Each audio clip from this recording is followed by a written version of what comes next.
1 o'clock. Boris Johnson vowed on Sunday to stay on as Britain's Prime Minister even if he fails to secure a deal to leave the European Union, saying only his Conservative government can deliver Brexit on October 31 no matter what. At the beginning of his party's annual conference in the northern city of Manchester, Johnson wants to rally his party with the "do or die" message that he will deliver Brexit by the end of October, with or without a deal, but there are hurdles to clear, not least of which is what Johnson calls the Surrender Act, a law Parliament passed to force the Prime Minister to request a Brexit delay if he has not secured a deal with Brussels by an October 17-18 EU summit. Johnson again declined to explain how he plans to circumvent that law and deliver on his Brexit promise, deepening uncertainty. Britain's biggest trade and foreign policy shift for more than 40 years. People can feel that this country is approaching an important moment of choice and we have to get on and we have to deliver Brexit on October the 31st.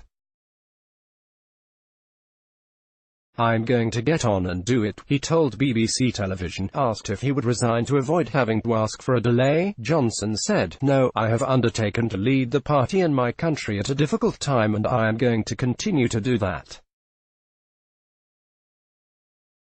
I believe it is my responsibility." British Prime Minister Boris Johnson visits the North Manchester General Hospital before the start of the annual conference of the Conservative Party in Manchester, UK, September 29, 2019.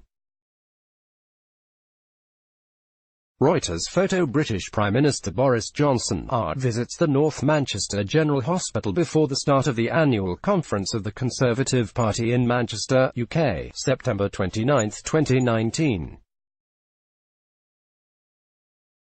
Reuters photo. Opposition lawmakers have been highly critical of Johnson's reference to the surrender bill, saying his language is stirring even more division in a country that has remained split since the 2016 referendum on EU membership, though the option of bringing a vote of no confidence in Johnson has been mooted in some quarters. Labour's education policy chief Angela Rayner said the party wants to get no deal off the table before it does anything else, but time is running out on efforts to avoid a potentially chaotic departure from the EU, which many businesses say could hurt the economy and tip the country into recession. The government is expected this week to present proposals aimed at overcoming the main stumbling block in talks, the border between the British province of Northern Ireland and EU member Ireland. So far the two sides have failed to agree how to prevent the return to a hard border if any future deal fails to maintain frictionless trade. Johnson said he is still hopeful of securing a good deal, but added that he would not pretend it will be easy. Opposition Labour Party leader Jeremy Corbyn replies to British Prime Minister Boris Johnson in the House of Commons in London, UK, September 25, 2019. VCG photo. Opposition Labour Party leader Jeremy Corbyn replies to British Prime Minister Boris Johnson in the House of Commons in London, UK, September 25, 2019.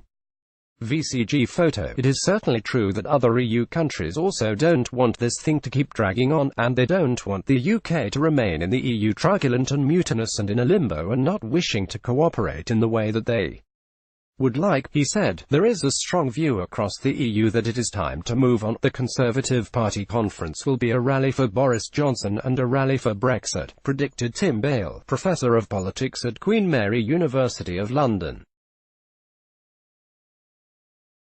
The four-day conference risks being disrupted by parliamentary business in London. Opposition MPs were furious at Johnson's decision to suspend Parliament for 5 weeks in early September, a move the Supreme Court quashed on Tuesday, and refused to agree to the normal conference recess. Opposition parties are threatening manoeuvres, perhaps even a confidence vote, that could force ministers to race back to Parliament. But in what will be seen as a snub to MPs, Johnson will deliver his closing speech as planned on Wednesday, when he should be answering questions in the Commons. 8,150 kilometers. Sources: Reuters, AFP. Let's block ads. Why?